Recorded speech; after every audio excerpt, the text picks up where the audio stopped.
There's a little kitten, and there's an alley cat.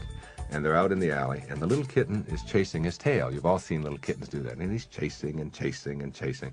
And this old alley cat comes up to him and says, what are you doing? He said, well, I've just returned from cat philosophy school. All right? And I learned two things in cat philosophy school. One, that the most important thing in the world for a cat is happiness. And two, that it's located in my tail. And what I'm doing is I'm chasing and chasing. As soon as I get a hold of my tail, I will have a lock on eternal happiness. And the old alley cat looks at him and said, you know, I didn't have the same benefits you did. I've kind of been out in the alley scratching for my food for 13 years. He said, but it's funny, I've learned the same thing you did in school. I learned that happiness is the most important thing in the world for a cat, and indeed that it's located in my tail.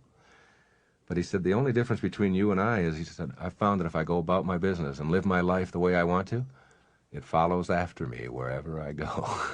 And that's really a real important message for young people to me. And I wish the people who teach adolescent psychology and pre-adolescent psychology and toddler psychology, okay, and infant psychology would help people to understand that as long as you approve of you and are operating on your own inner principles, you're going to continuously run into a lot of flack and a lot of outrageous remarks from other people, and people who love you the very, very most in your life are going to disapprove of a lot of things that you do.